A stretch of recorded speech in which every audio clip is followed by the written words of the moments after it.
Satisfação. Sí, Nós falamos. hola, sí. Un Depois gusto, falamos. Jorge. Fernando, um abraço. Tudo bem, Fernando? Satisfação. Un gran abrazo.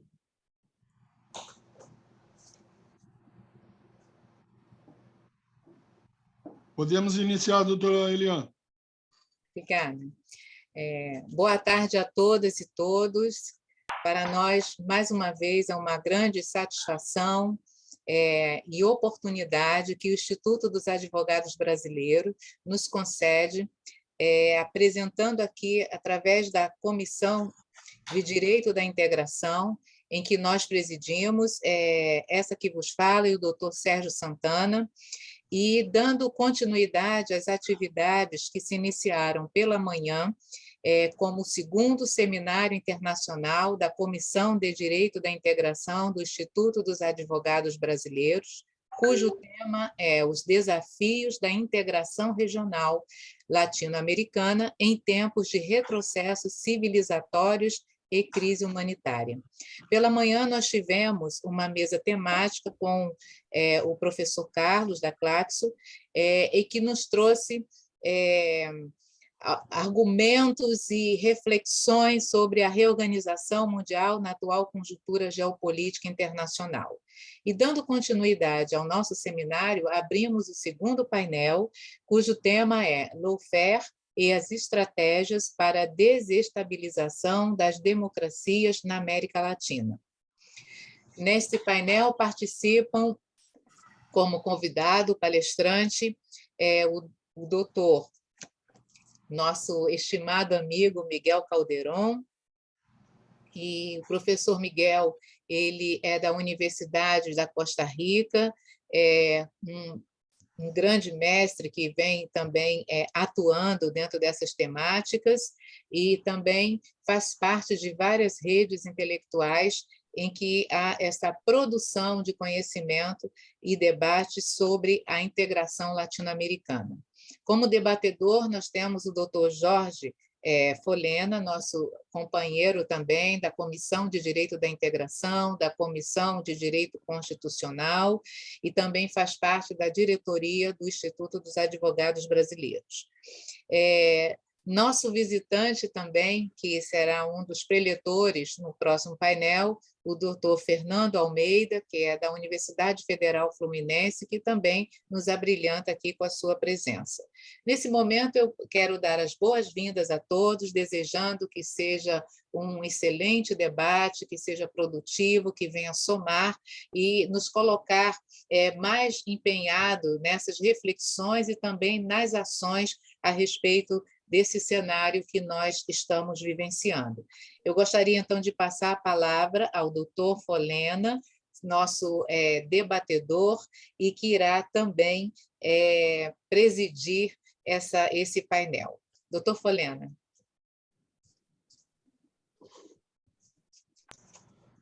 Boa tarde a todas e todos. É uma satisfação estar fazendo parte desse painel.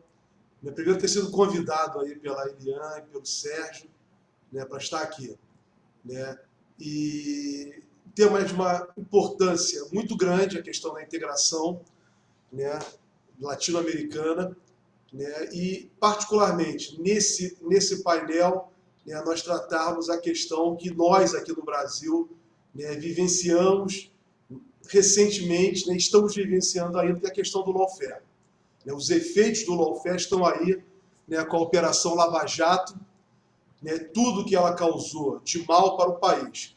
Eu tenho um orgulho muito grande de dizer, por parte do Instituto dos Advogados Brasileiros, com relação a esse tema do lawfare e da Lava Jato, que, por uma indicação apresentada pelo Sérgio Santana, que está aqui agora na tela, para a Comissão de Direito Constitucional, da qual faço parte, e eu fui um dos relatores, fui o coordenador do grupo de trabalho, eu, Kátia Tavares e o Antônio Seixas, fizemos um parecer que foi aprovado pelo Instituto dos Advogados Brasileiros, responsabilizando os integrantes da Força-Tarefa da Lava Jato e o juiz que conduziu o processo por tudo que eles causaram ao país. Hoje hoje nós tivemos no noticiário brasileiro a informação de que foi ajuizada uma ação civil pública exatamente contra o ex-juiz. E os argumentos da ação civil pública, um desses argumentos foi um dos muitos argumentos que nós apresentamos no parecer do Instituto, um parecer que tem 50 laudas, desenvolvido em vários tópicos, e chegamos à conclusão que tanto o juiz como os membros da força-tarefa do Ministério Público de Curitiba devem ser responsabilizados criminalmente, administrativamente e também fazer a devida reparação civil por todos os males causados, não só ao Estado brasileiro, mas também às empresas de engenharia e às pessoas todas que foram vitimizadas pela ação ilegal praticada pelaquela operação. Então, é por isso que eu tenho a satisfação de dizer que isso no Instituto dos Advogados Brasileiros foi debatido, aprofundado. E hoje nós vamos ter uma oportunidade aqui de estar discutindo isso sobre o aspecto latino-americano, porque o que aconteceu no Brasil não foi só no Brasil. A Lava Jato foi levada para outros países, né, da América Latina, né, Peru, Equador, né, temos efeitos na Argentina também. Aonde teve governo progressista, a Lava Jato foi constituída exatamente para deslegitimar governos de viés popular, que atuavam em defesa dos mais pobres e atuavam também na soberania e desenvolvimento desses países. Então vamos ter essa oportunidade aqui, vamos ouvir agora com muita atenção, né, o meu amigo, eu fico até, para falar de Miguel, para mim é difícil, porque Miguel é muito mais do que um amigo, Miguel é um irmão. Vamos ouvir aqui o professor, já anunciado, né, pela Eliane, o professor Miguel Caldeirão Fernandes, que é professor catedrático da Universidade Nacional da Costa Rica, mas eu diria que muito mais do que professor catedrático, professor da cadeira de Humanidades, Miguel tem duas coisas sensacionais, né? Primeiro é músico, e excepcional guitarrista, cantor também, e também um grande escritor. É um escritor latino-americano, exatamente do realismo mágico, as suas obras, né, o Miguel tem diversas obras, diversas novelas, né, mas são obras marcantes que contam exatamente, através do realismo mágico, a problemática, né, do povo latino-americano. O sofrimento do povo latino-americano por parte de uma elite, uma classe dominante cruel.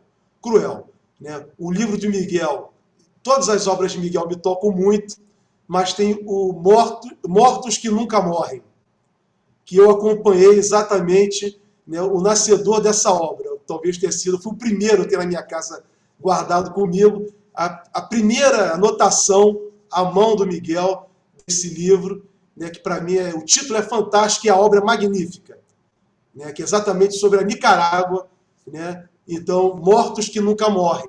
Então fica aí a recomendação para todos que queiram. Pela internet é fácil acessar as obras do Miguel, todas publicadas pela universidade, pela editora da Universidade Nacional da Costa Rica. Então fica aqui a dica, né, das obras de Miguel, né, La Bonga também, outra obra que me toca muito. São diversas obras, né, sobre também a novela, né, são diversas novelas que são muito profundas. Miguel, meu irmão querido, a palavra é sua para nos ajudar a entender essa problemática seríssima na América Latina. Miguel, seja bem-vindo. Muchas gracias. Buenas tardes. En Costa Rica es todavía la mañana, 11 de la mañana. Un saludo cordial, Eliane, compañera de pensamiento de América Latina. Usted, Jorge Folena, un gran luchador, que lo sigo en sus escritos, interesado siempre en darnos a conocer la problemática de América Latina y de Brasil específicamente. Al profesor Fernando Almeida, un gusto compartir con usted, profesor, y por supuesto a nuestro también compañero Sergio Santana, que ha compartido también acá y en Costa Rica y en Brasil conmigo, y a toda la población que nos escucha. Es un gusto. Imagino que tengo como unos 15 minutos, Jorge, 10 minutos, 15. O tempo que você quiser, Miguel, temos tempo Ok, Até às tenemos tiempo. Sí, 3h30 da tarde, à vontade. Se acabar antes, tudo bem. bien. Fique à vontade. Intentaré, Faça a sua claro, conferência com calma. voy a hablar despacio para ver si podemos entendernos todos. ¿Está bien? José Martí decía que el problema de la independencia no era el cambio de forma, sino el cambio de espíritu. José Martí interpretaba que la independencia nos generó un cambio administrativo, la forma, un cambio de posesión, los bienes, pero que espiritualmente y en la forma esencial de la vida humana no hubo tal independencia, se necesitaba. Por eso su lucha siempre en nuestra América y su gran ensayo es de darnos casi como una constitución de América Latina, cómo deberíamos ser. Y ese cómo deberíamos ser todavía debería guiarnos desde esa nuestra América para ir avanzando en solidaridad. Y la democracia de la cual vamos a hablar, bueno, quiero compartir mi posición, que es una democracia liberal y que es una democracia hecha a la altura o al mejor forma de las clases dominantes. O sea, no es la democracia que todos soñamos. Pero bueno, ya esa democracia la que vamos a discutir hoy, que aparte de todo, pues la construyeron para un grupo de élite y ellos la han manejado y pocas veces nos han cedido espacios y beneficios y solidaridad dentro de esa democracia. América Latina, a partir de ese no independencia de espíritu, nosotros vamos a tener un cambio de dominio, un dominio de pensamiento eurocéntrico que nunca se fue, que se quedó para siempre. Y esperamos que en futuro lo logremos evadir, pero que en América Latina seguimos siendo dominados ahora no solo por Europa, sino también por el poder imperial estadounidense, que generó en América Latina las políticas de dictaduras para dominar a los pueblos, y esas dictaduras de alguna forma, bueno, generan resistencia y generaron aquellas famosas guerrillas en América Latina de la cual nosotros conocemos, no es algo que tenga que explicar mucho, pero a partir de los años 80 comienza a generarse un nuevo cambio de las dictaduras y entonces ya los golpes de Estado no iban directamente con los ejércitos, sino que son los golpes de Estado que fueron creando lo que llamamos golpes blandos. El golpe de Estado, ¿desde dónde? Desde los pueblos, animándolos, y desde los estratos judiciales. Y aquí se produce, en este cambio de dinámica, en lugar de tener dictaduras, vamos a tener jueces, tribunales, y por supuesto que los grupos políticos como las asambleas legislativas, los diputados, para hacer el golpe de Estado. Y bueno, y vamos a animar a la población a hacerlo. Entonces, aquella famosa primavera árabe que salió en Egipto, de la cual nunca compartí como primavera, sino como un golpe de Estado, era una animación para que los pueblos salieran, ya no con ejércitos, Estados Unidos animando a los pueblos, sino animándolos en las calles. Estas primaveras fueron tratadas de difundir en América Latina también, y este cambio de dictadura hacia golpes blandos, de golpe de Estado fuerte, duro, militar, hacia golpes blandos, ya todo lo conocemos. El caso de Dilma, el caso de Lula, el caso de Paraguay, Manuel Zelaya en Honduras, y bueno, podemos seguir citando casos y casos, y por supuesto, el más típico, el de Venezuela, que es un golpe que permanece, o sea, nunca lo dejan de hacer. Tienen a la población siempre animándola, tienen inversiones millonarias. Nicaragua también, han invertido mucho los Estados Unidos en golpes blandos, como decir la huelga del 18, que fue donde se invirtió muchos decenas de de millones de dólares para provocar la caída de Ortega, sin que esto nos vaya a generar que querramos o no a Ortega, pero el sistema incomoda a los Estados Unidos y entonces generan los golpes blandos.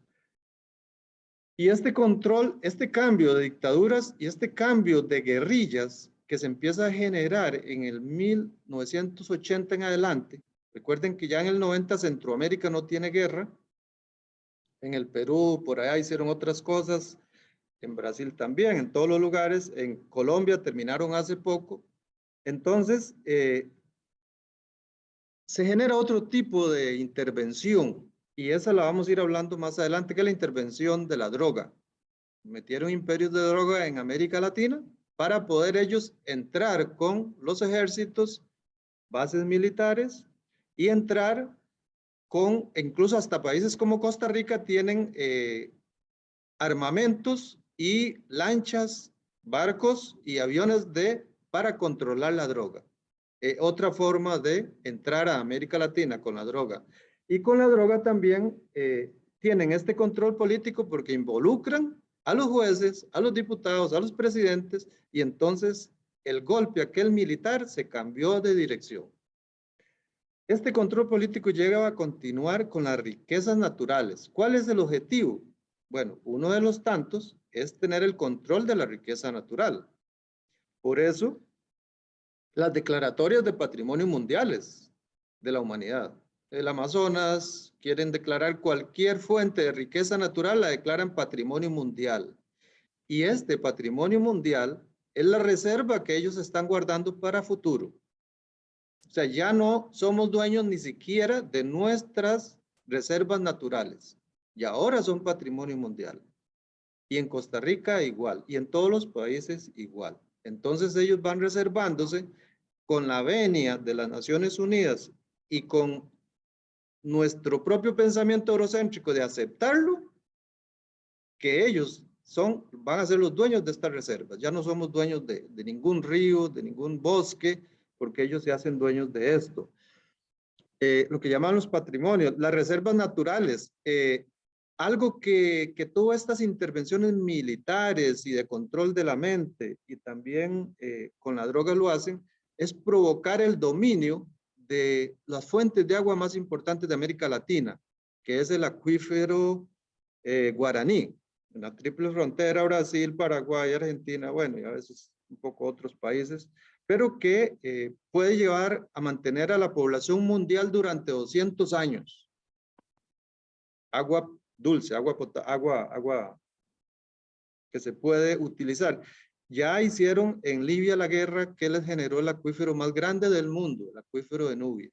Entonces, no solo se está atacando a la mente de las personas para dominarlas y a los gobiernos involucrarlos en cosas para controlarlos, pero debajo de esto está el control de una riqueza más grande que es la natural, especialmente el agua, que es lo que va a mantener toda su industria por mucho tiempo, porque toda su industria depende del agua. La mayoría de la industria, Coca-Colas, cervezas, todo depende del agua y de la vida humana, ¿no? ¿Cómo lo hacen? Una de las cosas que más se aplican en controlar a estas poblaciones, a los gobiernos, y especialmente a los que se salen de la rutina que ellos provocan, que ellos le piden, es aplicando lo que Dussel dice, mito de la modernidad. Si no haces lo que yo digo, te castigo. Si tengo que matarte, te mato. Porque usted es el culpable de que yo le mande un dron y te aniquile. Usted no me hizo caso. Y así vivimos. Eso es lo que Dussel deduce como mito de la modernidad. Y el mito de la modernidad se le aplicó a Dilma, se le aplica a Venezuela todos los días y sobre todo a un país que yo no he dicho hasta ahora porque no he querido mencionarlo, que es a Cuba. No he querido mencionarlo porque es nuestro reflejo, América Latina, de sobrevivir ante el imperio. Cuba. Se le aplica el mito de la modernidad. Ni siquiera tiene derecho a que un barco pase a dejar jeringas, agujas para inyectarse contra la pandemia. Ni siquiera, porque si ese barco entra ahí, los seguros del mundo no le van a cubrir. Y nadie se toma ese riesgo. Y Estados Unidos le corta el comercio. ¿Cómo lo hacen? Aplicando la judicialización de la política, un tema que Jorge maneja muy bien y lo ha escrito. O sea, ya son los jueces los que deciden quién es presidente y quién no es presidente en América Latina. Definiendo la estructura política neoliberal a partir de la reforma de los estamentos judiciales. ¿Cómo controlaron a los jueces para que fueran los que destruyeran a esos gobiernos que intentan no seguir su doctrina? Bueno, invirtieron millones de dólares generando reformas al poder judicial en América Latina. Pero esas reformas llevan implícito que esos jueces van a Estados Unidos o Europa a educarse unos cuantos días y que van a seguir sus órdenes. Entonces, ya no vamos a aplicar el soldado que va a ir a matar, sino que lo que vamos a aplicar es un estrato judicial. Bueno, ustedes lo vivieron con el caso de Dilma muy claramente y el caso de Lula. La creación del imperio de la droga, como lo dije, es otro de los grandes elementos que usan para meterse a América Latina a destruir y a controlar a los presidentes, a controlar el poder democrático para ellos seguir metidos en América Latina y tener el control de todo.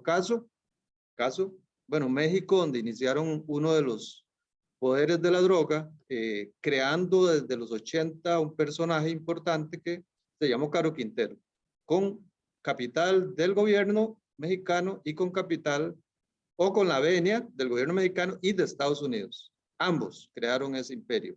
Y después el imperio en Colombia. Y atrás de esos imperios de la droga ya venían el plan Mérida para entrar a México con los ejércitos, a agarrar a los que tenían droga, a apresarlos. Bueno, y América Latina se mantiene en una constante desigualdad única en el mundo. Es la región más desigual del mundo, donde hay más concentración de riqueza. Es donde se invierte únicamente el 3.3 del Producto Interno Bruto en salud. O sea, estamos deficientes en salud. Es donde 33 niños de cada 1000 nacidos muere. 33. Es una pandemia. Es mucho. Y el 19% están desnutridos de todos los niños de América Latina. Bueno, ¿qué democracia, qué sistema estamos teniendo? Una democracia sin salud, una democracia donde los seres humanos todavía no alcanzan los 70 años de vida en general en América Latina. Costa Rica tiene un 79, 80, pero Costa Rica, otros países lo tienen más bajo, entonces el equilibrio no llega a un 70 años para un ser humano. Y eso no es nada saludable. Avances democráticos, de acuerdo a la democracia que ellos mismos nos dieron. Bueno, Cuba se salió del modelo y creó su propio sistema, todos lo conocemos, por lo cual tiene un bloqueo, tiene el mito de la modernidad todos los días de castigo, todos los días hay castigo para los cubanos. Las remesas que venían de Estados Unidos era su principal ingreso, entonces cerraron ese ingreso. Y bueno, ahora están tratando de abrir un poquito. También por situaciones comerciales. Venezuela, con Hugo Chávez, un gran avance que dichosamente sucedió y se mantiene y lucha. Y ahora algunos países ya la reconocen porque, bueno, hay petróleo. Y ahora con la guerra de Ucrania es más difícil traer petróleo. Entonces ya ahora Venezuela se está convirtiendo amiga hasta de Estados Unidos. Bueno, en buena hora. En buena hora. La Argentina de los Kirchner, un gran progreso. Ecuador con Correa, un gran progreso en este mundo de la democracia, de los derechos humanos, de la solidaridad. La Bolivia de Evo Morales. Brasil, cuando Dilma y Lula Estoy hablando de progresos en la democracia que conocemos, ¿no?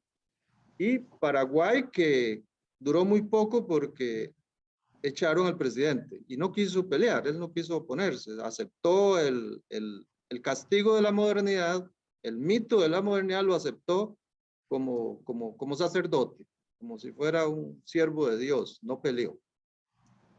Honduras con Zelaya estaba haciendo cosas interesantes, en el 2009 lo eliminaron y construyeron en Honduras un desastre. Lástima. Entredicho lo de Uruguay, de Mojica, una cosa buena, pero no con un impacto quizás de reforma estatal. Un gran hombre, sí, pero no hubo una gran reforma como para que nosotros la tomemos como un ejemplo de lucha democrática y social de América Latina. Y por supuesto que Nicaragua, entredicho por la situación de Ortega, pero con buena vibra en el sentido del sistema. Nicaragua en el 2018 tenía el 90% del consumo de su población era producido en Nicaragua. El 60% de la inversión pública, del producto público que se recogía, del dinero público, se invertía en cosas sociales. Y teníamos abastecimiento en carnes de 100% en el 18. Razón suficiente para que Estados Unidos no quiera a Nicaragua, porque todos los países debemos comprarle a ellos la carne, el maíz y otra cantidad de alimentos para la población. Nicaragua lo tenía. Entonces, definitivamente no era amigable con ellos. Y entonces las ONG y cantidades de fundaciones recogieron dólares de Estados Unidos por millones para hacer revueltas en Nicaragua, para hacer que cayera el sistema que tienen, que igual hay mucho que hablar, pero como sistema estaba generando buenas cosas. Yo estuve en esa época, a titos de la huelga. Nicaragua era otro mundo. Era un mundo donde se respiraba más tranquilidad, se veía más progreso. Y bueno, después de eso vino la huelga del 18 para causar un impacto que estaba procesado para más adelante, pero se les adelantó. Eso fue un error estratégico. Los retrocesos. Los retrocesos de todos estos grupos, bueno, son definitivamente aplicándoles el mito de la modernidad y aplicando algo que John Locke dijo en su ensayo sobre el gobierno civil. La tierra es de quien la produce. Y entonces venían los europeos y despojaban a los indios, les quitaban la tierra, usted no produce. ¿Qué es lo que hace un gobierno socialista? O un gobierno democrático, que es lo que estamos hablando hoy, democracia. En buena democracia. El interés es repartir lo que produce, no es acumular dinero en un grupo pequeño. Es repartir las ganancias del país. Entonces, de acuerdo a John Locke, un país socialista no produce, porque no está generándole riqueza a los ricos, a los grandes, sino que está dándola, repartiendo comida, repartiendo agua potable, casas, educación, y eso no genera riqueza en el sentido de Locke. Eso genera distribución, eso es más marxista, es más de otras líneas. Entonces, se le aplica lo que el mismo John Locke propuso. Simplemente se le elimina, se elimina. Entonces... Miguel, perdão interromper. Só para que a coordenação, tá? Eu cometi um erro. Achei que não tinha limite, até 4 horas. A coordenação está me dizendo que é 20 minutos para cada um. Se você puder caminhar para a conclusão e depois a gente voltar, eu te agradeço. Correcto. Bueno, ahí más o menos se mantiene el pensamiento eurocéntrico en todas nuestras estructuras para hacer que cualquier cambio no sea posible. ¿A dónde? ¿Cuáles estructuras? La educación, la escuela, la iglesia, los tribunales, los colegios, las universidades. Promovemos un pensamiento eurocéntrico. No podemos citar a un latinoamericano en una base de datos que compra la universidad, porque no existe. Existe los de ellos, los neoliberales. Pero no puede citar a Franz Hinckelhammer en una base de datos que compró la Universidad Nacional de Costa Rica. No es posible. No es posible citar a Enrique Dussel en una base de datos de una universidad costarricense. No existe. No es posible citar a Jorge Folena, a Elian, al profesor Sergio, a Fernando, a Miguel Calderón. Ninguno existe. La base de datos viene diseñada desde Europa, en Alemania y en Estados Unidos. Aunque el nombre sea de un nombre latino, ellos son los dueños. Bueno, e incluso no existe forma de escribir si no nos sometemos a un manual que ellos nos mandan para poder escribir.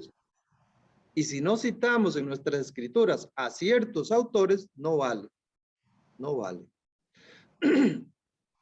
Entonces nuestro pensamiento se va a lo que ellos quieran. Nada más a lo que ellos quieran. ¿Cómo pienso? ¿Cómo escribo? Y de ahí viene una situación para evadir este pensamiento eurocéntrico que nos dice Juan José Bautista de Bolivia, un gran hombre. Tenemos que crear nuestro pensamiento y crear categorías, darle sustento. No basta con decir que soy solidario. ¿Qué significa solidaridad en América Latina? No basta con decir que soy humanista. ¿Qué significa humanista en América Latina? No es el mismo humanista que existe en Grecia y que existió en el Renacimiento. Debe ser otro humanista, solidario, con otras categorías. Y eso es lo que Juan José Bautista nos guía a crear un pensamiento propio, o al menos lo más posible propio, y recogiendo sabiduría de los pueblos, especialmente de aquellos pueblos indígenas que han logrado sobrevivir por 500 y más años al asedio y a la masacre de los invasores. Si han logrado sobrevivir más de 500 años, es porque es gente sabia. Más de 500 años porque nuestros gobiernos los atacan. No fueron los españoles, no fue la colonia. Ellos estaban mejor con la colonia, dice Alejo Carpentier en uno de sus grandes libros. Ellos estaban mejor con la colonia, los negros estaban mejor con la colonia que cuando quitaron la colonia, porque entonces otros negros los agarraron y los masacraron, los agarraron de esclavos. Bueno, ese es el reino de este mundo.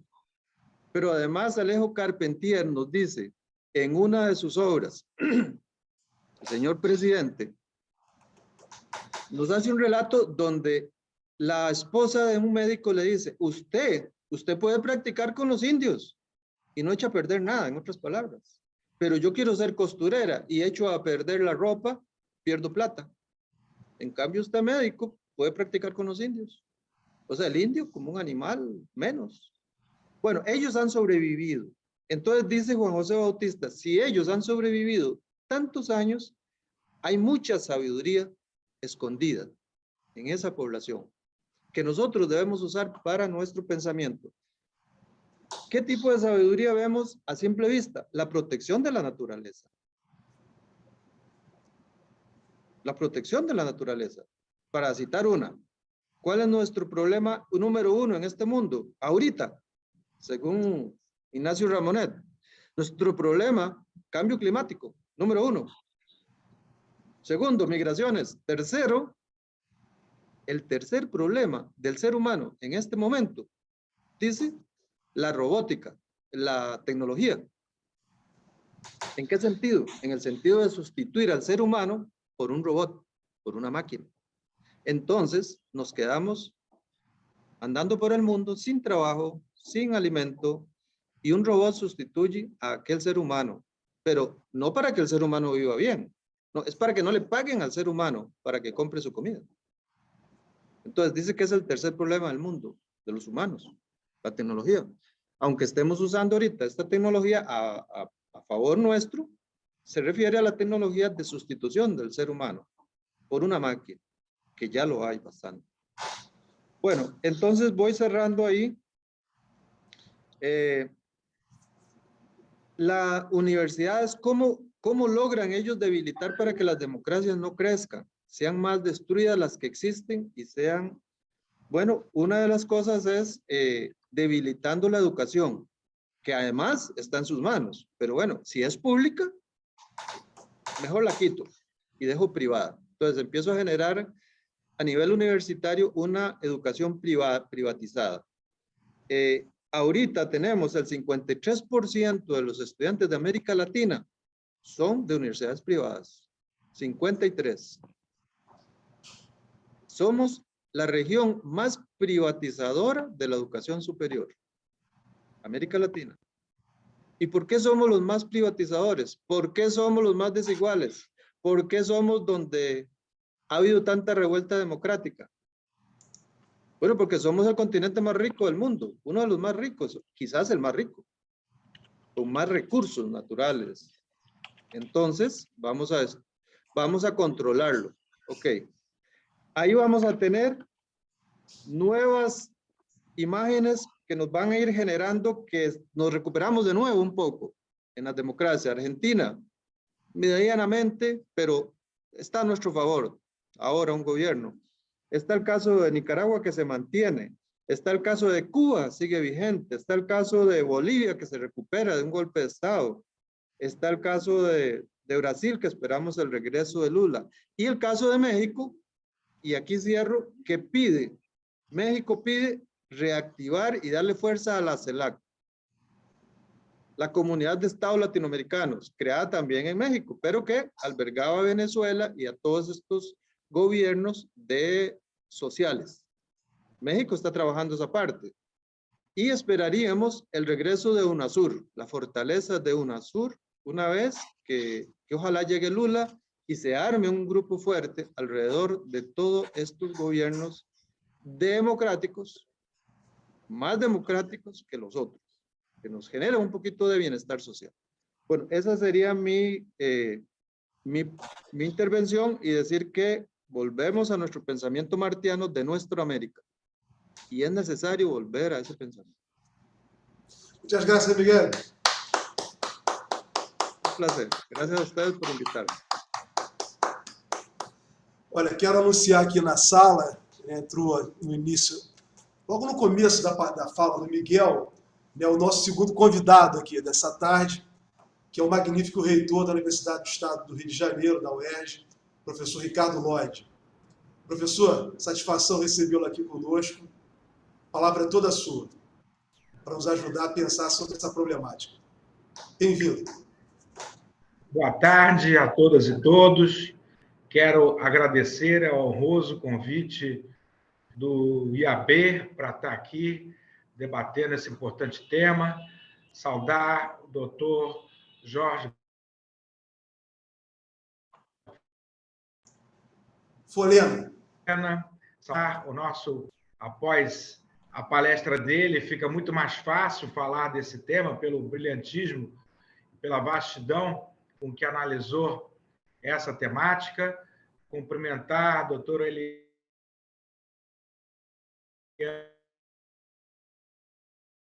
Araújo, o doutor Fernando Sérgio Santana, doutor Sérgio Santana, o doutor Bolívar Marinho Meirelles e todos os que estão nos assistindo aqui por este canal. Digo que ficou muito mais fácil falar depois do professor Miguel Calderon, porque ele tratou do tema com grande brilhantismo e amplidão, mas, por outro lado, também dificulta o trabalho de quem vem depois, porque resta pouco a acrescentar. Então, eu vou inserir nessas discussões em relação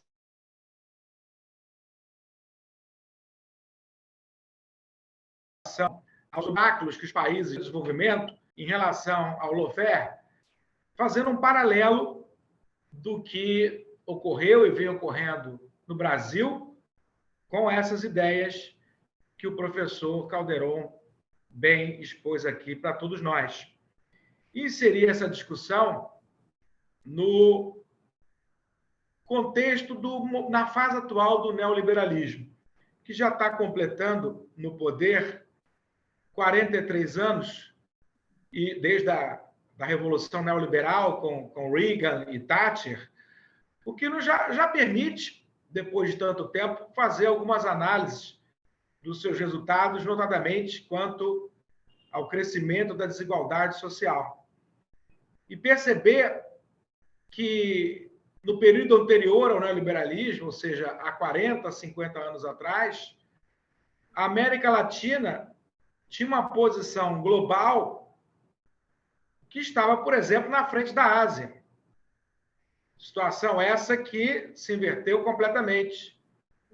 E acredito que isso tenha se dado porque as elites, porque os países asiáticos tiveram a maior capacidade de conter o apetite das suas elites do que as nossas aqui na América Latina. Sempre tão servis às elites norte-americanas.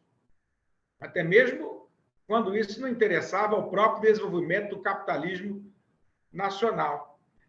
Então, é importante perceber como, nesse período todo, os países asiáticos cresceram e nós, latino-americanos, ainda enfrentamos todo grau de dificuldade.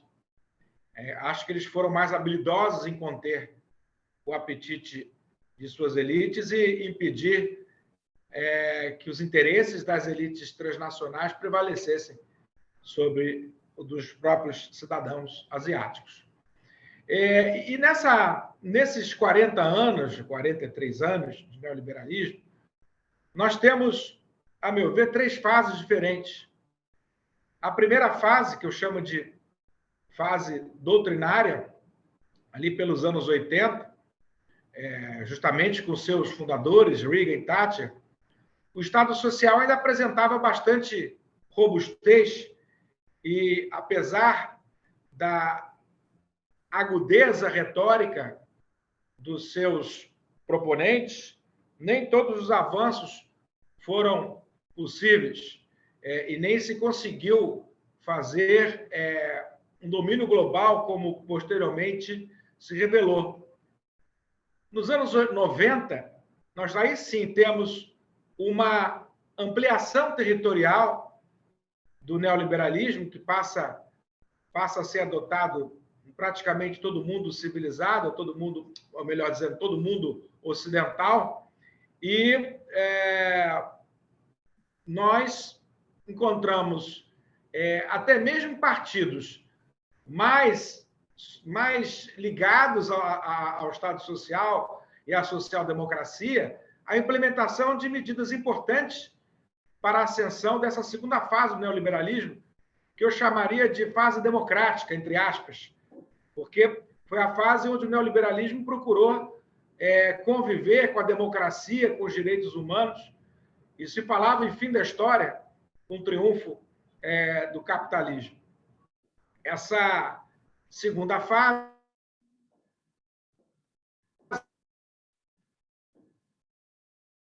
que encontrou como grandes difusores políticos de partidos ligados ao Estado Social, como Bill Clinton, do Partido Democrata norte-americano, e Tony Blair, do Partido Trabalhista inglês. Essa fase ela é encerrada justamente com 11 de setembro, onde as contradições desse neoliberalismo ficam postos à prova, à medida que esse crescimento não se deu para todos. Então, as contradições desse crescimento desigual começam a aparecer. E esse casamento entre o neoliberalismo e a democracia liberal começa a entrar em crise, com os atos patrióticos de George W. Bush, em combate ao terrorismo.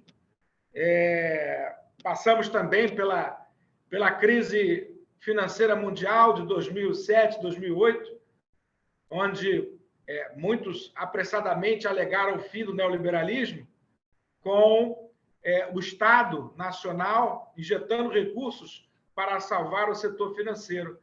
Mas, logo depois, são justamente as prestações sociais que pagam a conta desse socorro que o dinheiro público ofereceu ao capitalismo internacional.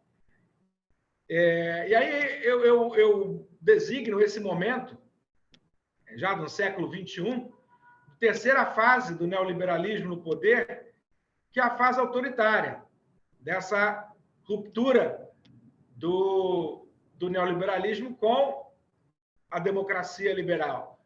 E, paradoxalmente, a América Latina, na primeira década do século XXI, justamente aposta em caminhos diferentes, como o professor Miguel sinalizou.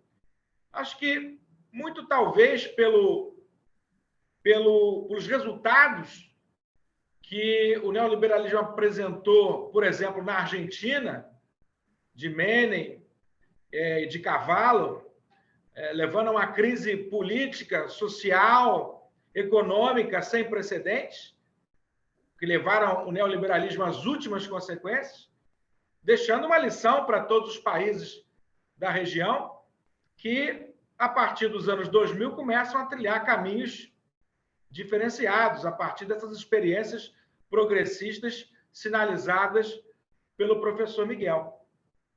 E aí que o jogo começa a ficar mais pesado para a América Latina, justamente dentro de uma lógica internacional, onde há ruptura do casamento entre a democracia liberal e o neoliberalismo, os países latino-americanos começam a adotar estratégias independentes, crescer distribuindo renda, aumentando a participação do capital nacional na sua economia, como ocorreu no Brasil, com a capitalização da Petrobras, em virtude da descoberta do pré-sal. E tudo isso, evidentemente, causa grande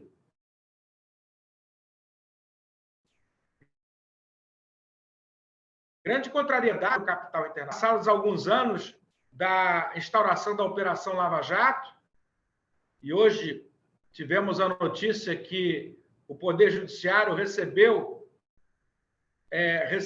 a ação popular ajuizada contra o ex-juiz Sérgio Moro, onde são cobradas as indenizações pelos prejuízos que a Lava Jato causou à economia brasileira, muito superiores à suposta recuperação de ativos, como anunciado alguns anos atrás. Mas inserir o que acontece na América Latina no contexto do capitalismo internacional nos dá a chave para entender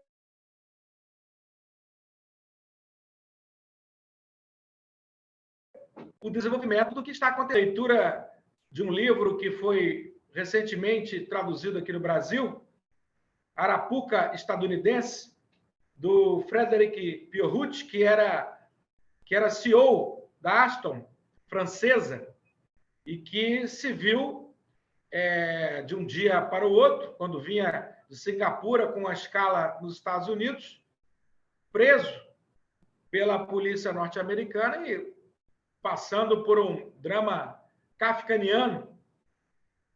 Chegou a estar em prisão de segurança máxima e sem entender bem as razões pelas quais estava sendo preso. E nesse livro, ele não só vai discorrendo todo o seu calvário, mas como vai desvendando os casos de lawfare praticados, inclusive na Europa, contra as empresas nacionais daqueles países, francesas, alemães. Cita também o caso brasileiro, né, da Lava Jato.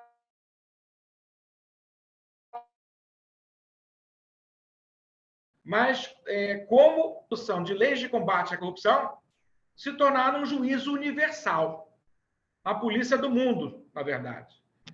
Então, a partir da adoção de elementos de conexão muito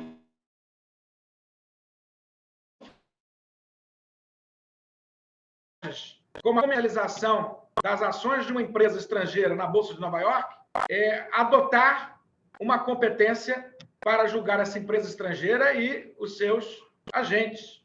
O que aconteceu no caso do Pierrucci e aconteceu também no caso da Petrobras, como sabe. E é bom lembrar que o interesse dos Estados Unidos na Petrobras e no governo brasileiro foi publicamente revelado ao mundo quando vazaram os grampos do Departamento de Justiça norte-americano sobre a presidenta Dilma Rousseff e sobre a própria Petrobras. Naquele momento, a senha estava dada para todos nós. Talvez nós não tenhamos imediatamente compreendido o que estava acontecendo, mas não há dúvida de que a questão da Petrobras, ou a ascensão da Petrobras nos governos Lula e Dilma, foi a principal razão de toda essa articulação norte-americana que gerou o impeachment da presidenta Dilma e a Operação Lava Jato, com a consequente prisão e inelegibilidade de Lula, então o candidato favorito para as eleições de 2018, que acabou desaguando na ascensão da extrema-direita ao poder com a eleição de Jair Bolsonaro, o que talvez não fosse o resultado esperado pelos norte-americanos e pelos seus seguidores no Brasil.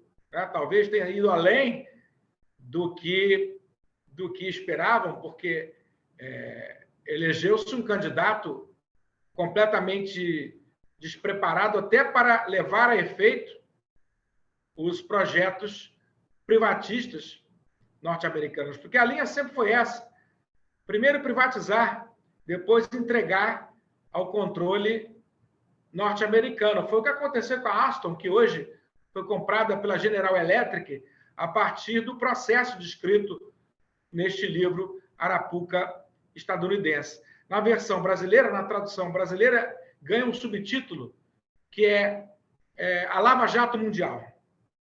Então, o que aconteceu aqui no Brasil e na maior parte dos países da América Latina é uma peça de um tabuleiro mundial, onde os Estados Unidos adotam uma jurisdição internacional para desestabilizar empresas e governos com o intuito de adquiri-las.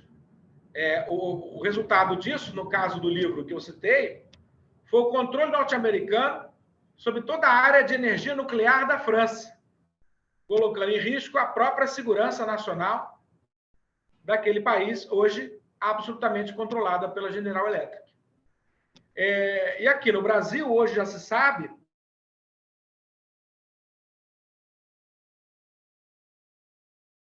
que a Operação Lava Jato, Justiça norte-americana, onde o ex-juiz Sérgio Moro, como também o ex-procurador Delanhol, fizeram cursos e conseguiram adquirir esse kit, tá? A partir de institutos que o direito brasileiro não conhecia, de origem anglo-saxã, dessa negociação penal, né, que no Brasil se viabilizou por meio da delação premiada, que, paradoxalmente, foi aprovada nos governos do Partido dos Trabalhadores, mas que antes, para apiar este partido do poder.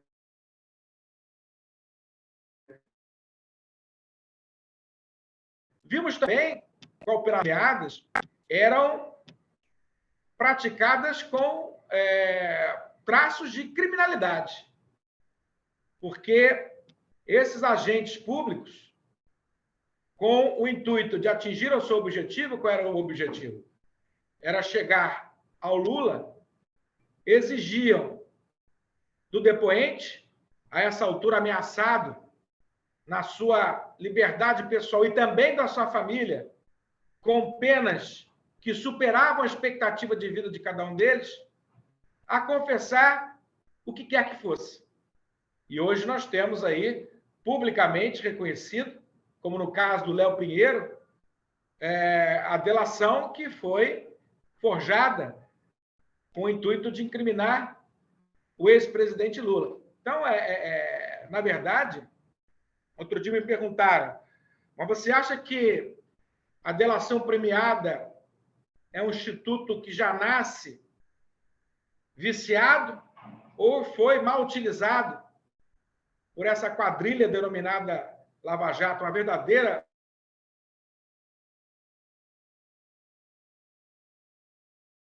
organização criminosa. Eu acho que o nosso sistema jurídico não se coaduna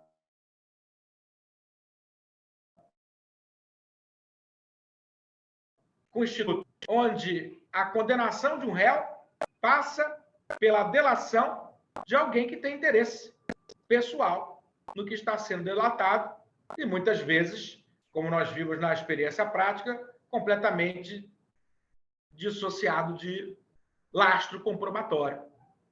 E, nesse contexto, um outro elemento também trazido dos Estados Unidos pelo juiz Sérgio Moro, isso reconhecidamente por ele, é a participação da imprensa nesses processos. Vimos aqui na Lava Jato que a imprensa tinha acesso a documentos que a defesa do réu não tinha. Então, o acusado ele já era publicamente condenado, o que dificultava muito a sua defesa, toda a sociedade contra aqueles indivíduos que, independentemente de terem cometido ou não qualquer ato ilícito, já eram previamente condenados pela opinião pública, fazendo com que o Poder Judiciário praticamente chancelasse aquela prática. E é interessante perceber, professor Miguel, que muitos juristas progressistas aqui no Brasil, no início, chegaram a aplaudir a Operação Lava Jato sob o argumento de que, finalmente, estavam prendendo os ricos. Finalmente, estavam coibindo o crime do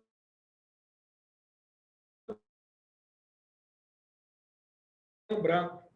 O direito penal entre seus principais clientes, os negros e os pobres. Então, muita gente comemorou. Olha, estamos tendo pela primeira vez empresários na cadeia, empreiteiros na cadeia. Quando, na verdade, a gente precisa entender o momento que nós estamos vivenciando. O inimigo agora é outro. Não é a Casa Grande contra a Senzala. Na verdade, nós temos um projeto de dominação internacional, que quando as pessoas falavam há 5 anos atrás, isso é coisa dos Estados Unidos e tal, a gente achava, pô, isso é teoria da conspiração. Até quando o Gessé Souza colocou isso naquele livro A Elite do Atraso,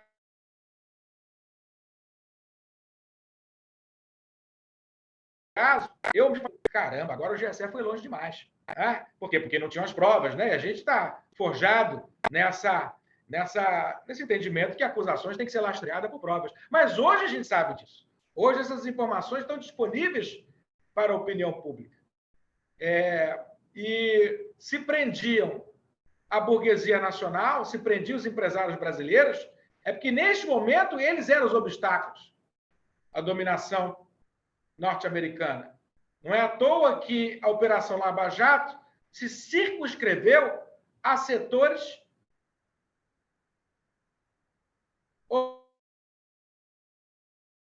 a presença da empresa brasileira incomodava aos interesses norte-americanos, notadamente o setor de petróleo e o setor da construção civil. Não raras vezes se tentou delatar o setor de telecomunicações e o setor do sistema financeiro. E essas tentativas de delações não foram acolhidas pela Operação Lava Jato.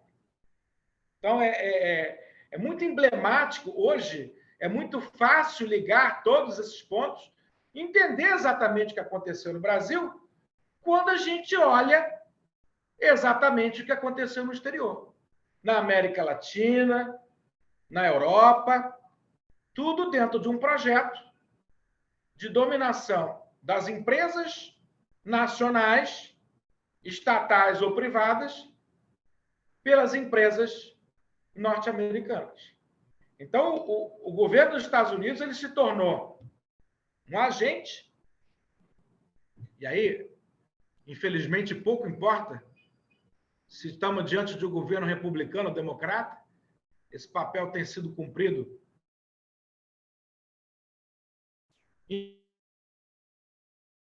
indistintamente, mas dos interesses das suas empresas, desestabilizando empresas estrangeiras e, se necessário, governos e sistemas que mantêm uma estrutura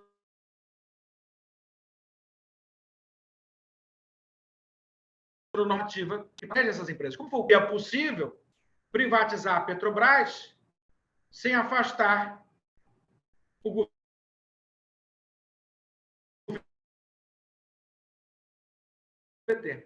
Então, se for mais fácil, quebra o governo junto para colocar no lugar um governo que possa atender aos interesses norte-americanos.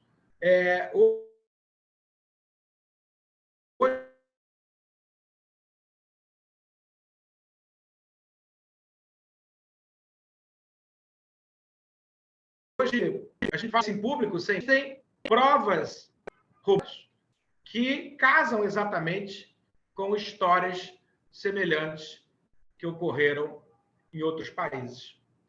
E aí, muita gente já se agita com a perspectiva de punição a esses indivíduos, a esses ex-agentes públicos, como Moro e Dallagnol. Claro, tem que responder pelo que fizeram. Mas eu quero alertar aos colegas que esses são apenas, como se diz aqui na linguagem, os aviãozinhos, né? Que na linguagem do tráfico de drogas são aqueles meninos que ficam avisando que a polícia chegou na porta da favela. Esses cumpriram a missão que nos anos 60 era cumprida pelos militares. Ou seja, meros serviçais dos interesses norte-americanos. O que a gente precisa realmente, de fato, é que, em primeiro lugar, a sociedade brasileira tenha consciência do que está acontecendo, do que aconteceu e que continua acontecendo. E, nesse contexto, eu queria parabenizar o IAB por ter promovido esse debate bastante esclarecedor e, ao mesmo tempo, debater mecanismos institucionais de combate ao lawfare, como a Inglaterra e a França já aprovaram. Mecanismos para impedir que os Estados Unidos exerça essa jurisdição universal, exerça essa jurisdição sobre as suas empresas e cidadãos por elementos de conexão absolutamente falaciosos, absolutamente desconhecidos do direito internacional, mas que, de fato, estão levando a uma dominação dos Estados Unidos sobre a economia de outros países. E, ao mesmo tempo, promover a recuperação de uma legislação processual que seja deferente à Constituição de 1988, que garantiu o juízo natural, que garantiu o contraditório, que garantiu a ampla defesa, que garantiu o devido processo legal, que garantiu a presunção de inocência. Institutos esses que, se tivessem sido observados, teriam impedido muito da desgraça que hoje o povo brasileiro vivencia. Mas, como falou o professor Miguel, nós temos a esperança também aqui que as coisas mudem, né? Com a volta do presidente Lula, porque hoje, ontem mesmo, mais um candidato da chamada terceira via, que é o ex-governador João Dória, desistiu. E as coisas vão ficando bastante polarizadas, né? Uma eleição praticamente com dois candidatos, o presidente e o ex-presidente, ou seja, candidatos que são amplamente conhecidos da população, que dificulta até o aparecimento de novas alternativas. Então, comungo, professor Miguel, olhando de fora, com a mesma expectativa e esperança que nós estamos aqui no nosso país,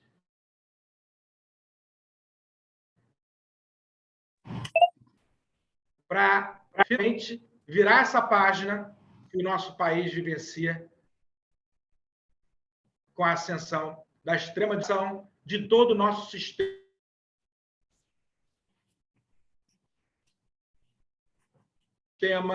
constitucional, protetivo também dos direitos sociais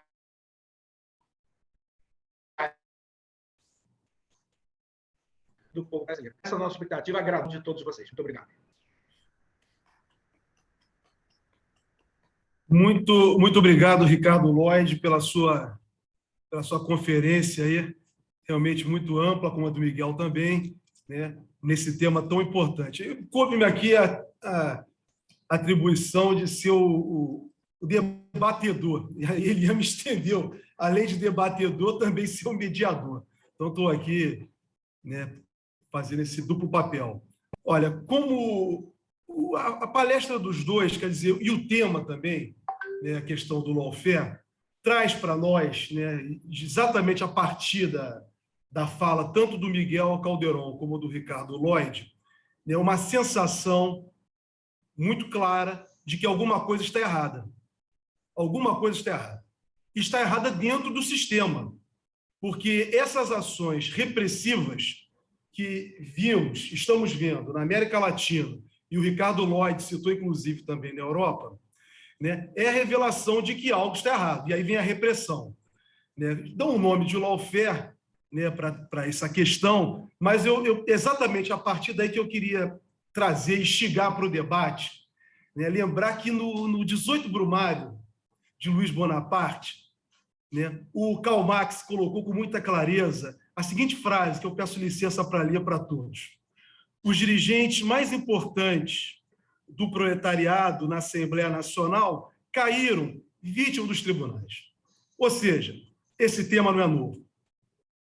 Esse tema não é novo porque todo momento que o capitalismo está em crise, ele parte para a sua fase mais aguda, que é exatamente a repressão. Quando não dá mais para conciliar, quando não dá mais para fazer acomodações, só tem uma saída, que é a repressão.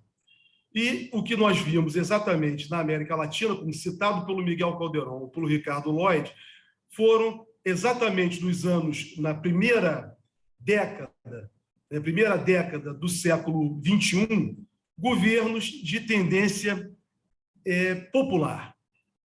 Diversos governos de tendência popular que foram fundamentais para a temática desse congresso, desse seminário, que é exatamente colocar fim, né, integrar a América Latina e dizer um não à ALCA. Dizer um não à ALCA. A partir do momento em que esses governos, né, populares da América Latina, liderados na época pelo presidente da Argentina, Néstor Kirchner, presidente Lula, Hugo Chávez, Evo Morales na Bolívia, Rafael Correia no Equador, que exatamente nesse momento, né, ao capital, né, a reação tem que ser gigantesca, tem que afastar essas pessoas. E mais, essas pessoas chegam ao poder, esses líderes democráticos e populares chegam ao governo e também formam bancadas quase majoritárias no parlamento. Então, a estrutura burguesa, liberal, de democracia assentada no parlamento, no governo, né, vê uma grande dificuldade, porque exatamente é o campo popular que está diante da condução das políticas nesse Estado de enfrentamento ao capitalismo, ao imperialismo, colocado pelo Ricardo Lloyd, e às classes dominantes locais, totalmente ainda tomadas por uma visão, né, uma subserviência colonial. Nós estamos falando de colonialismo, na verdade. Ou seja, o que restou para as classes dominantes locais e para o imperialismo foi exatamente a burocracia repressiva, o poder judiciário, o Ministério Público e a polícia. Então, essa capa, né, de moralidade a partir de instituições totalmente reacionárias e conservadoras. Então, aí vem a discussão da própria crise, não só do capitalismo, como também da democracia, como assinalou Miguel Calderon. Porque nesse momento que está a democracia liberal, ela deixa de existir e torna-se uma falácia, porque a partir do momento em que o poder começa a ser exercido exatamente por forças populares, isso deixa de ser regra e passa a haver a repressão por meio da burocracia, né, judiciária, e nesse caso, como o Ricardo Lloyd cita, né, nesse momento do lawfare, o não emprego das forças militares que foram utilizadas, né, nos anos 60, final dos anos 50, 60, 70 e 80 na América Latina. Então, agora, esse é o viés. Mas o que eu quero chamar a atenção e tentar, como debatedor, contribuir com esse debate, é que exatamente o que está em crise é o sistema capitalista e também o seu viés político, o liberalismo. Capitalismo, como dito por Miguel Calderón, assustador, Ricardo Lloyd, esse dado. 53% hoje dos estudantes na América Latina estão nas universidades privadas. Ou seja, é a privatização do ensino público. É um avanço do capitalismo, mas de uma forma muito cruel, porque é impor às pessoas horas e mais horas de trabalho e de sacrifício, e, por outro lado, a pagar com o público, com o ensino público. Aqui no Brasil, está para entrar na pauta da Câmara dos Deputados um projeto de lei, que, a meu juízo, é inconstitucional, para aprovar cobrança, né, de mensalidade de universidades públicas.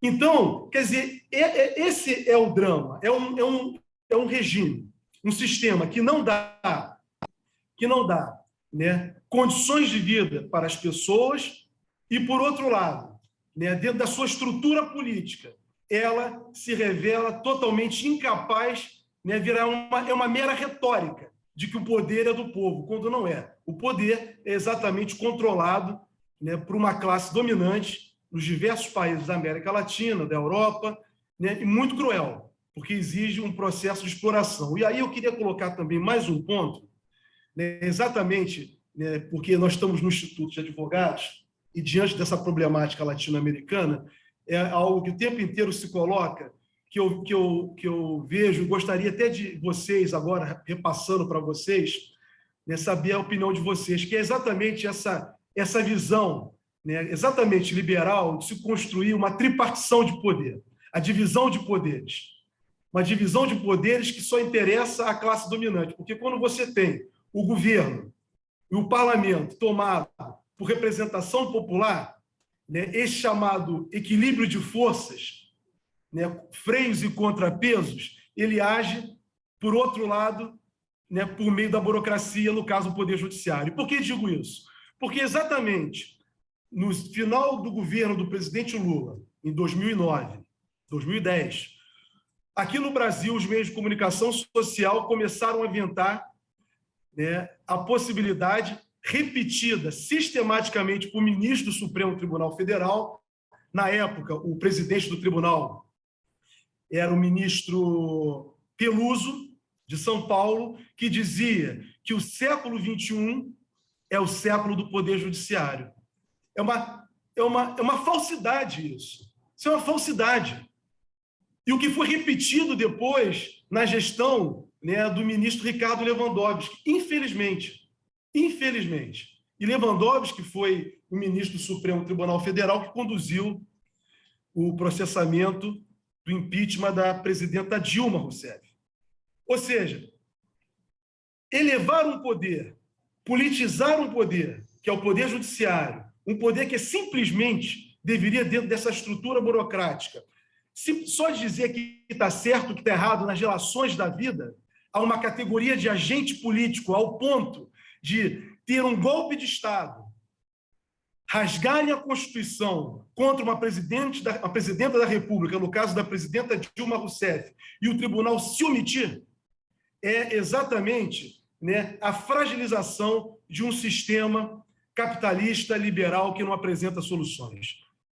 Eu, como debatedor, é isso que eu queria trazer para a reflexão de vocês e passar tanto para Miguel e para o Ricardo, nessa segunda passagem, aí uns 10 minutos para cada um, eu acho que nós temos tempo, né? Temos 15 minutos ainda, mas vocês dividirem o tempo, para colocar, eu queria saber de vocês também, né, como vocês veem o papel das classes dominantes, né, Miguel, na América Latina, Ricardo, particularmente aqui no Brasil, como vocês veem a atuação dessas classes dominantes que a todo momento flertam com golpes de Estado.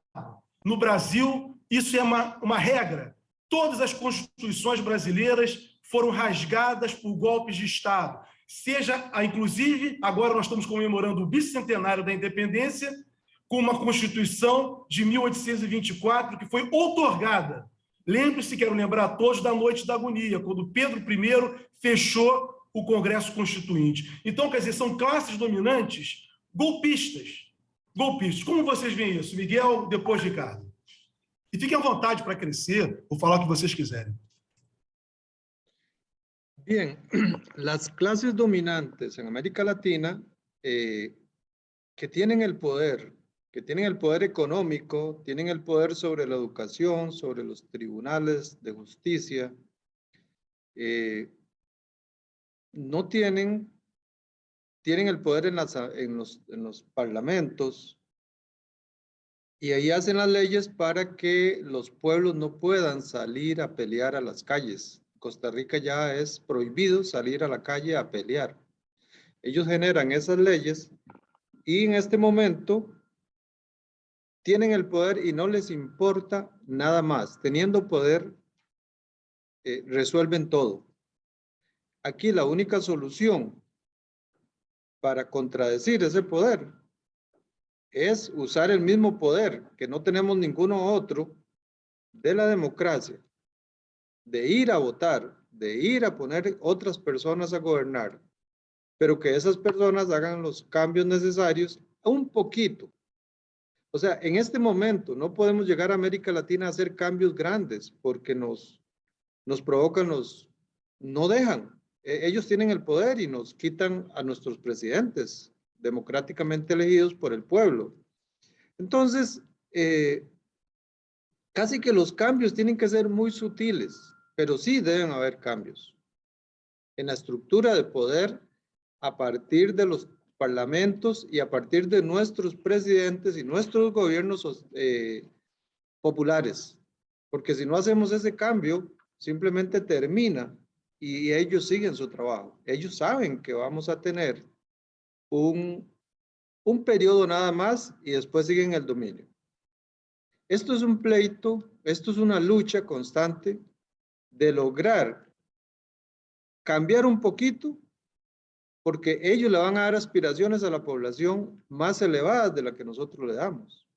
Y los van a tener siempre con la aspiración de ser, de ascender, aunque nunca se la den. Pero tienen los control de los medios de producción para prometer ese ascenso de la población. Entonces vamos a tener un poder muy, muy frágil. Y ahí la única salvación es el pueblo. Ya lo decía nuestro amigo Nicolás Maquiavelo. Siempre tenga al pueblo con usted si quiere ser el gobernante. Y eso es lo que nos queda, tener al pueblo con nosotros. Y yo creería y tengo esperanza para cerrar esta participación y agradecerles mucho a ustedes que me invitaran al Instituto de Abogados, a ustedes amigos, colegas. Tengo la fe de que América Latina va en un ascenso popular, nuevamente, como la primera década. Y que vamos a tener a Lula ahí, aunque sea en una segunda ronda o en una primera ronda de votación, y que vamos a ir recuperando. Y creo que con la experiencia de la primera década del 21, se van a hacer cosas mejores. Siempre tuve miedo de la fragilidad del gobierno brasileño en los mejores momentos. Yo le explicaba a Jorge que no sentía confianza de que sostuviera el sistema, y vea lo que nos pasó. Pero si otra vez llegamos, posiblemente la experiencia nos va a permitir ir a hacer un cambio, aunque sea pequeño, pero irlo haciendo en las estructuras legales, la Constitución, algunas leyes, para ir protegiendo ese logro que el pueblo hace. Porque el poder oligárquico no le interesa nada darnos ninguna ningún beneficio a las poblaciones. Ellos tienen los recursos y el poder mundial menos. El poder mundial, más bien, en este caso, va destruyendo la oligarquía latinoamericana y van haciendo ellos los dueños de nuestro capital. Bueno, Jorge, usted lo escribió en un libro. Así que esperamos buenos tiempos, esperamos a Lula de regreso, esperamos fortaleza en Venezuela, en Cuba, en otros lados. Esperamos una Argentina que vaya ascendiendo con un poco más de categoría sobre esas leyes populares y con una determinación más clara sobre el gobierno que se espera que haga Fernández. Muchísimas gracias, esa sería mi participación. Muito obrigado, Miguel. Ricardo. Em primeiro lugar, quero muitíssimo agradecer o convite do Instituto dos Advogados Brasileiros para estar aqui participando desse debate sobre um dos temas mais importantes da atualidade para nós, operadores do direito. E respondendo à questão do Dr. Jorge, na mesma linha que o professor Miguel já afirmou,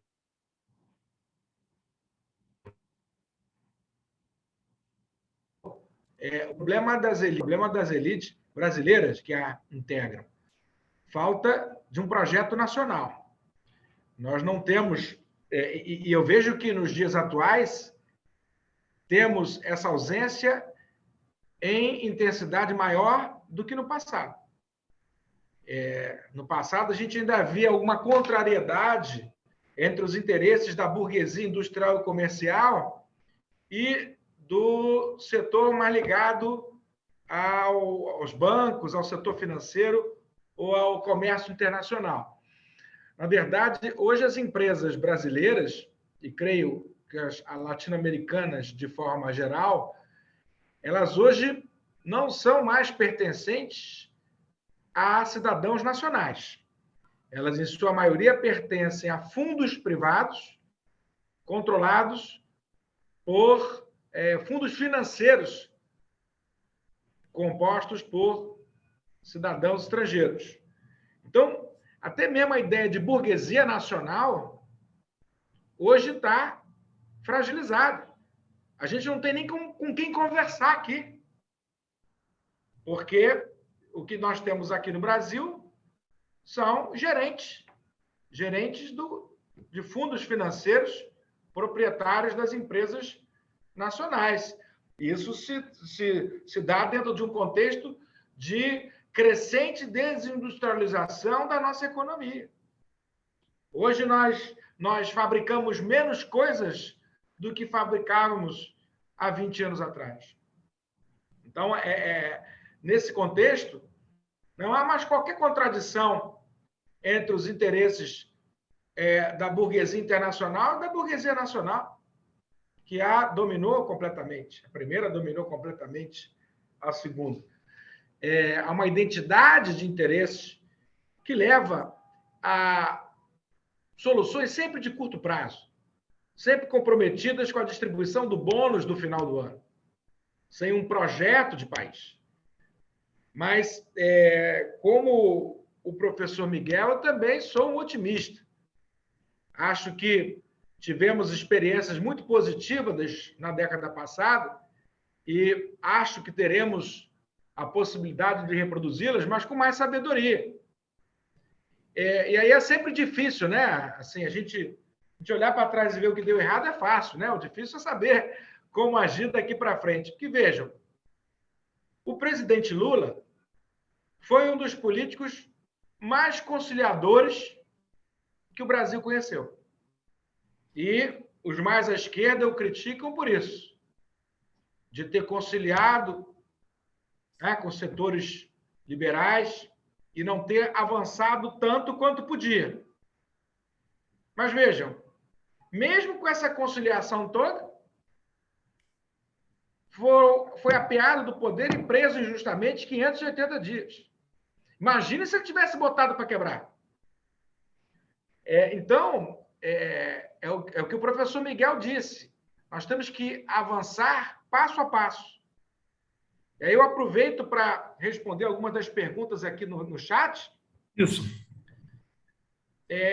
Se for possível, ainda que bem objetivamente, mas a Carol pergunta sobre a questão do Alckmin de vice do Lula, né? Eu acho que é importante, sim, porque o nazifascismo foi vencido pelas frentes amplas, né? Pela união de todos os democratas. Então, nesse momento, é importante que todos os democratas se unam contra a extrema-direita, que vai fragilizando toda a nossa estrutura democrática, o projeto de nação autônoma. Então, nesse sentido, é muito positivo que o vice do Lula seja um dos seus principais adversários em eleições passadas, mostrando que aquela dicotomia que existia entre PT e PSDB era uma dicotomia dentro do campo democrático. As divergências eram de cunho econômico, da participação do Estado na economia, mas eram partidos que tinham compromisso com a democracia, o que não temos hoje na atual eleição, onde é uma dicotomia entre a democracia e o Estado autoritário. E uma outra pergunta aqui também que a Carol faz é sobre o projeto de lei do homeschooling.